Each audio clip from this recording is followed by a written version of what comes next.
Bonjour, bienvenue pour cette nouvelle émission, Le Coin de l'Expert d'Assure TV consacrée au management.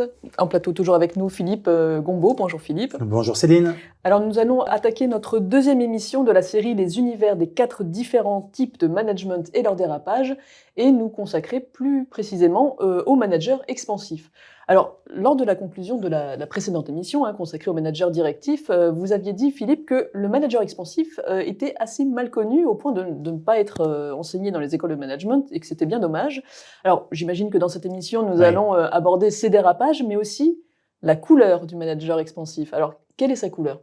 Alors, vous vous souvenez que la couleur du manager directif, on l'avait associée à la couleur rouge, pour avoir un moyen mnémotechnique quant au caractère énergétique de ce management directif. Là, pour l'expansif, c'est totalement différent. C'est une couleur très tonique, mais il s'agit du jaune.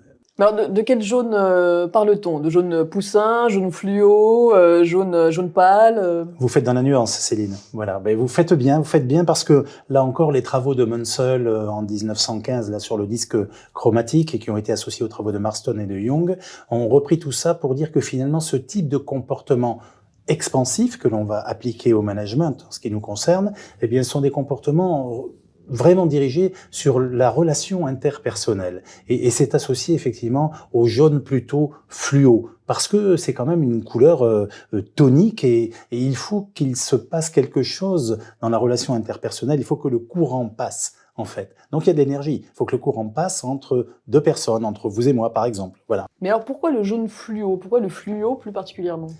Parce que l'univers en fait du manager expansif est un univers qu'on appelle l'univers du plaisir partagé.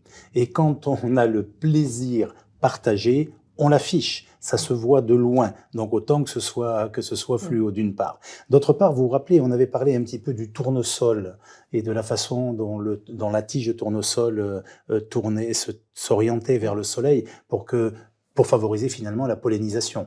Eh bien, le manager expansif est exactement comme ça. Il recherche le soleil, il est attiré par lui, il recherche le soleil chez vous, en vous, à l'extérieur, il a besoin véritablement de ça et il essaye d'attirer aussi les insectes, entre guillemets, pour la pollinisation. Autrement dit, c'est un type de management que l'on dit expansif parce qu'il va prendre toute sa place et notamment en termes d'influence. Le manager expansif aime influencer et il aime être influencé. Alors, lors de la précédente émission, vous m'aviez reprise au moment où je disais que le manager directif est rouge, et vous m'aviez dit non, on ne peut pas mettre d'étiquette, donc je conclus que le manager expansif n'est pas jaune, mais il a du jaune. Bravo, très bien, excellent. J'ai bien appris ma leçon. C'est très bien, c'est magnifique, oui. Oui, c'est très important pour ne pas tomber dans le jugement, c'est ce qu'on disait, effectivement. Parce qu'on a vite des a priori, sinon après. On ne veut pas enfermer les gens dans des cases, on a besoin de méthodes pour cela, mais en même temps, si on utilise ces méthodes pour les recaser, donc on n'atteint plus l'objectif, d'une part. D'autre part, effectivement, vous avez raison, le collaborateur qui a déclaré une préférence naturelle pour les qualités expansives, telles que par exemple la tonicité, l'enthousiasme, la sociabilité, la communication, le fait aussi d'être dans la relation interpersonnelle. Et ainsi, ce collaborateur a déclaré des préférences pour toutes ces qualités, il vit inconsciemment dans un univers d'influence et de plaisir à partager. En fait, vous vous rappelez, on avait dit que le manager directif se levait de son lit le matin avec une peur au ventre et avec une perception de l'environnement hostile. Eh bien, lui, c'est le contraire. Il n'a pas de peur au ventre et il se lève avec une perception du fait que l'environnement est plutôt favorable pour lui. Donc, il a envie d'interagir, il a envie d'aller vers les autres pour partager cette perception, à tort ou à raison, de l'environnement favorable. Alors, est-ce qu'on peut qualifier le manager expansif d'enthousiaste ? Ah oui, vous avez parfaitement raison de le qualifier d'enthousiaste. Il est a priori. Peut-être qu'il va pleurer en fin de journée parce qu'il sera déçu d'avoir été enthousiaste. Ça nous arrive à tous, évidemment, de pleurer aussi. Mais simplement, oui, c'est quelqu'un d'optimiste sur le plan relationnel et donc forcément d'enthousiaste. Et si l'intensité de sa préférence expansive est très élevée, c'est plus que de l'enthousiasme. C'est du magnétisme. Il attire, il va attirer par ce qu'il est lui-même, d'accord ? Il prend toute la place, donc il va attirer l'attention et il va attirer les personnes à lui. C'est sûr que L'envers du décor, évidemment, puisqu'on parle de dérapage un petit peu, et encore, on va pas aller tout à fait au bout, mais pour tous les types de management, mais simplement, l'envers du décor pour le manager expansif, c'est que, à force de se concentrer sur le relationnel, il pourrait bien en oublier l'organisationnel. Voilà. C'est un petit peu là, si vous voulez, que le bas peut blesser. Parce que lui, c'est quelqu'un de tactile, c'est quelqu'un de spontané, c'est quelqu'un qui étreint et qui aime être étreint aussi. D'ailleurs, moi je l'appelle un petit peu le bisou-bisou. Vous vous en souvenez, je crois qu'on avait déjà discuté de cela. D'ailleurs, même pendant la pandémie, les managers expansifs sont ceux qui, je l'ai vu de mes propres yeux en traversant les entreprises pendant la pandémie, même en visio, et ils avaient envie d'étreindre et de faire des bisous. Et voilà, c'est un besoin de partager le plaisir. Mais alors vous, justement, vous avez étudié ces comportements managériaux pendant le confinement? Ah oui, oui, oui, effectivement, j'ai eu l'occasion pendant le confinement d'organiser des webinaires sur la façon dont les managers vivaient le confinement et le fait d'être en télétravail aussi, effectivement. Et dans ces 360 degrés, je peux vous garantir, Céline, que ce qui revenait à chaque fois, c'est qu'il y a certains types de managers qui le vivaient à peu près bien. Je dis bien à peu près bien, il fallait rentrer dans le détail et dans le gré à gré, mais à peu près bien en général, alors que d'autres le vivaient systématiquement très mal. Le manager expansif faisait partie de celui, évidemment, tactile, et là il ne pouvait pas, bisous bisous, et là il ne peut pas, plaisir partagé, et là c'est plus compliqué sur une vignette, d'accord, en visio travail. Donc forcément, le manager expansif faisait partie de ceux qui étaient les plus malheureux. Forcément. Alors, à quoi reconnaît-on un manager expansif en entreprise? À quel comportement? Alors, on l'a compris, il veut travailler dans le plaisir. Donc, il a tendance d'emblée à prendre la vie du bon côté. Il prend donc le travail du bon côté. D'accord ? C'est quelqu'un d'enthousiaste et c'est pour lui, le travail finalement devient un prétexte à créer de la relation. Il va aller de façon optimiste à son job pour créer de la relation. Il faut comprendre ça parce que c'est intense et si jamais il ne vit pas cette relation, le focus inconscient pour lui qui consiste à créer cette relation interpersonnelle va être brisé tout de suite. Il ne va pas pouvoir le maintenir.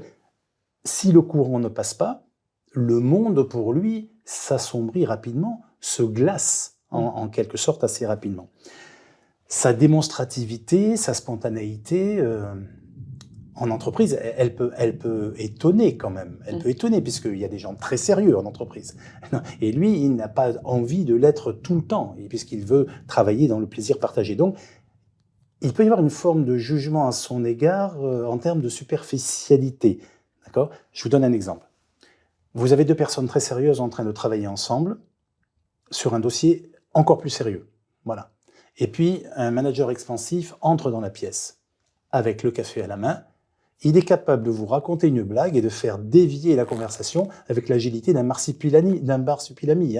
Personne ne va s'en rendre compte, mais il va vous amener très loin de la situation très sérieuse dans laquelle vous êtes. Ça, c'est le risque du manager expansif et c'est en même temps sa beauté. Voilà, la communication, le fait de créer de la relation interpersonnelle.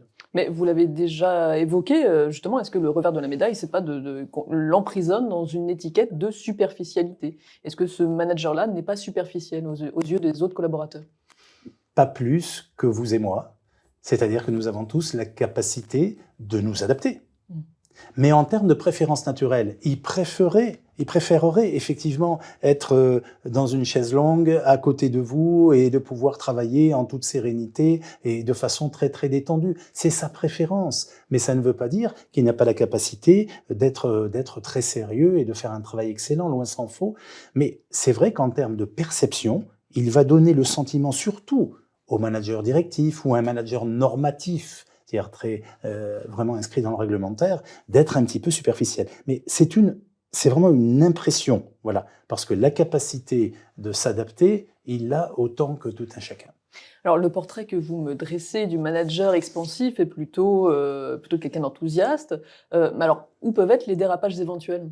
Alors, on les a effleurés tout à l'heure quand on a parlé un petit peu de désorganisation, d'accord ? C'est vrai que vous ne pouvez pas, l'être humain est entier, on ne peut pas être à la fois concentré sur la relation à ce point-là, sur la relation interpersonnelle, et à la fois concentré sur l'organisation. Donc le bas, effectivement, peut blesser un peu là, il a une tendance à la désorganisation parce que sa priorité est vraiment donnée à la relation. Bon, c'est quelqu'un qui parle beaucoup, qui vous regarde en riant, que vous allez reconnaître à son rire, son regard est généralement brillant, c'est quelqu'un qui aime séduire, et il aime être séduit aussi, hein, il attend ça en fait. Sa motivation principale, Céline, c'est d'être reconnu socialement. Il faut bien intégrer ça.